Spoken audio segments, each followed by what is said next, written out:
સુરને સુરની માતા, સંતને ભક્તની પ્રસૂતા, કેસરી સિંહની જનેતા, તને નમન સૌરાષ્ટ્ર ધરણી. કેટલાય નરવીરો અને સતસુરા અને સતીઓને પોતાની ગોદમાં સમાવતી આ ધરતીની એક વાત આજે આપણે સાંભળવાના છીએ. લાઠીના પાદરમાં પાટીગર પાથરણા પથરાણા છે. પાથરણા ઉપર ડાયરો જામ્યો છે.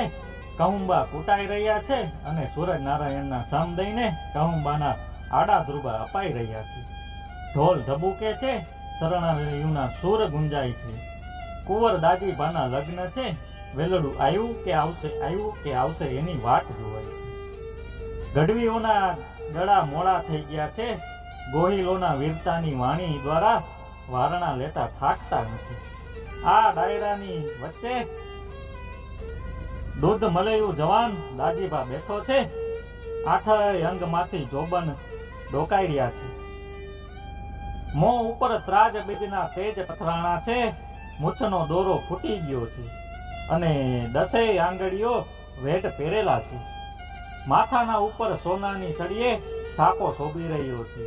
પીઠીથી ચોળાયેલો અંગનો વાન ફૂલ ગુલાબી બની ગયો છે. આંખોમાં સોયરાના દોરા તણાઈ ગયા છે. જરિયન અંગરખું અખી રહ્યું છે. પડખામાં મખમલ મઢેલી તલવાર પડેલી છે. આવા દાજીબાની નજર ઘડીએ ઘડીએ મારે માથે મંડાય છે. વેલડામાં બેસીને વાડીબા દાજીબાને ખાંડે પરણીને ચોથો ફેરો ફરવા લાઠી આવવાના છે. આખો ડાયરો ઓજણાની વાટ જોઈને બેઠો છે. આખા લાઠીમાં ઉદ્યમ ઉઠડે છે. ઘરે ઘરે આસો પાલવના તોરણ લટકી ગયા છે. 4-5 ચંદરવા ટીંગાઈ ગયા અને નવા નકો લુગડા પહેરીને આખો લાઠી કુંવર દાજીબાના લગ્નની મોજ માણી રહ્યું છે. બરાબર એવો મોકો સાધીને લાખણકાના લાખા ચાવડાએ 25 ભેરુબંધ હારે ઘોડે પલાણ નાખ્યું. લાખણકા અને લાઠીને માથે વેર વાંઢ હાલ્યા આવે છે. એકબીજાને મોકે કોકથી મારવાનું ચૂકતા નથી. 25 ઘોડાને રાંગમાં રમાડતા લાખણકાના જુવાનીઓએ લાઠીના સીમાડે પગ દીધો. વેર લેવા તો આવો રૂડો અવસર લાખુ ચાવડાથી જાતો થયો નહીં. લાઠીનું નાક જળ મૂળમાંથી વાઢી લઈ લાખાને આ જ વેરની આગ બુજાવી હતી. લાખાએ ભેરુબંધને માર્ગમાં ટપાયા. જોજો હો, મામલો જામવાવાળો જામશે. એક સાથે અવાજ ઉઠ્યા. લાખા કાંઈ ફિકર નહીં.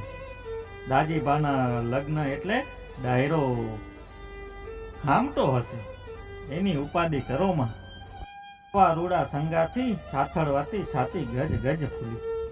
એક હારે 25 ઘોડાઓની લાઠીના સીમાડે હિક બોલતી આવે. 45 ઘોડાના ડાબા ધરતી માથે પૈડા ન પૈડા ઉપડતા આવે છે. જંગ ખેલવા ચડેલા 25 કાંડા બળિયા જુવાનોની આંખમાં લાલ ભડકા ઉઠી ગયા છે. સીમાડેથી પાછા વળતા લાઠીના ધણને લાખા ચાવડાએ વાયડું. ધણ વાળતા જ ગોવાળ મુઠ્ઠીઓ વારીને પાદરમાં પૂર્યો. ભૈરા શ્વાસે સીમાડેથી પાછા ફરેલા ગોવાળ ઉપર નજર નોંધી. દાજીબા બોલ્યા, કા ગોવાળ આમ આકડો? બાપુ ભૂંડી થઈ, જાણે ડાયરા માથે આબ ખાબક્યું હોય. આમ સડાક કરતા સૌ બેઠા થઈ ગયા ને 100 તલવારું નણાયું. છે શું? ખુલીને વાત કર બાપુ. આપણું ધણ વાયડું. કોણે? ડાયરામાંથી એક જણે પૂછ્યું. એટલે દાજીબા બોલ્યા, લાખા ચાવડા સિવાય કોઈનો ઘા ન હોય બાપ. તમે વેલડાને સંભાળજો, હું તો ઉપડું છું. આખો ડાયરો કે હે આયથરા થાવમાં એમ બોલતા રહ્યા ને દાજીબા ઉપડી ગયા. એનું પગેરું દબાવતા પછવાડે 50 ઘોડાઓ છે. સીમાડે પૂગતા જ દાજીભાઈએ પડકાર કર્યો, ઊભા રહેજો ચોંચાઓ, અમે તો વાટ જોતા જ ઊભા છીએ, પણ તમારી નહીં.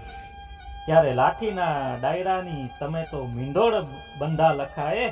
દાજીબાને દોઢે કોઠે જવાબ દીધો, ચાવડા પેલા હું ને પછી મારા ભેરુબંધ. બાપ તું તો હજી પીઠિયાળો અને મીંડોળ બંધો. મીંડોળ બંધા માથે ઘા ન હોય બાપ. તો લે આ મીંડોળ એમ બોલીને દાજીભાઈએ મીંડોળને તોડીને ઘા કર્યો. એક બાજુ 25નું કટણ અને બીજી બાજુ એકલો દાજીભા હામ હામી ઝાટકાની ઝપટ બોલવા માંડી. પરણવામાં હોળલાને હંકેલી અને દાજીભાઈએ કોળાને કુંડાણે નાખ્યો. ધીંગાણું જાયમું ચાવડાના એક પછી એક 5 ભેરું બંદોના ઢીમ ઢાળી દીધા. ત્યાં તો તલવારના ઘાને બદલે કટકમાંથી વરસી છૂટી. જોરાવર હાથમાંથી છૂટેલી વરસી દાજીબાના ડાબા પરખાને વેતરતી પોપટ નીકળી ગઈ. દાજીબા ઢગલો થઈને પડ્યો. પડેલા દાજીબા ઉપર પછેડી ઓઢાડી અને લાખો ભાગ્યો.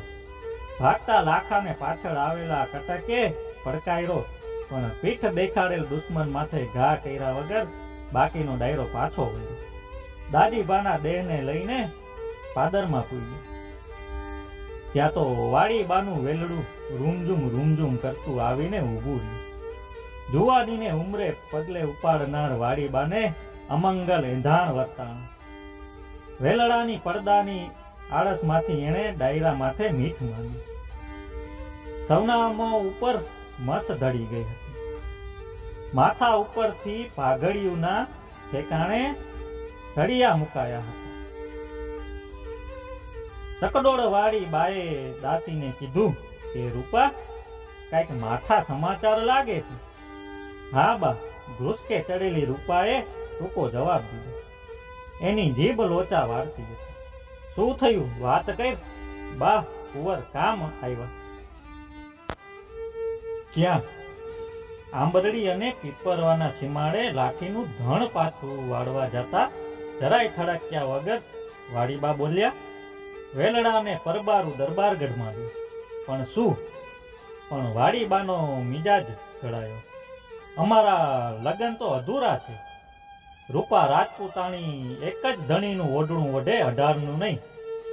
આખો જન્મ મારો આવા મરદ માણાનું મરદું જોવા મળે ઈ અટકેરા લેખ કહેવાય. રૂપા રાજપૂતાણીના રંગને પારખી ગઈ. વાડીબાએ સાપ કાછડી ઉતારે એમ ટપો ટપ અંગ ઉપરથી ઘરેણા ઉતારી નાખ્યા. કાયાને અળવી કરી, ચણોઠી ભાતની કુંદડીને અળગી કરી, ગુડું મળી રુદુ બોલ્યા, હાકો જટ વેલડું દરબારગઢમાં. વેલડું ઉપડ્યું. ચોકમાં જઈને વાડીબા હેઠે ઉતર્યા. દાજીબાને વેણ દીધા. આખું જીવતર વાડીબાએ દાજીબાની મરદાનગી ઉપર ઓળખોળ કરી. એના નામની માળા ફેરવતા કાઢી નાખ્યું. વાડીબાને વારુકડ ગામ જીવાઈમાં આપેલું. આ વાતની સાબિતી આપતી આજે પણ આંબરડી અને પીપળવા ગામની વચ્ચે દાજીબાની ખાંભી ઊભી છે. દર ભાદરવી અમાસે રાજકુંભનો એક સભ્ય દાજીબાને કહુંબો પીવડાવવા જાય છે. આ બનાવ સંવત 1840ના મહાસુદ દસમને મંગળવારે બન્યો હતો એમ લેખક શ્રી નોંધે છે. હાલના સમયમાં તો આવું કંઈ શક્ય નથી, પણ આ બધી વાતોને આપણે યાદ રાખી શકીએ અને સાચવી શકીએ તો પણ ઘણું. આપણા લોક સાહિત્યની આવી જ બીજી વાતો સાંભળવા માટે ચેનલને જરૂરથી સબસ્ક્રાઇબ કરી અને સાથે આપેલું બેલ આઇકોનને પ્રેસ કરજો, જેથી આવનાર નવા વિડીયોઝની નોટિફિકેશન સૌથી પહેલા તમે મેળવી શકો. અને જો તમને વિડીયો ગમે તો તમારા દોસ્તો સાથે પણ જરૂરથી શેર કરજો, જેથી આપણી ધરોહર લોક સાહિત્ય વધુથી વધુ લોકો સુધી પહોંચી શકે અને જળવાઈ શકે. જય માતાજી.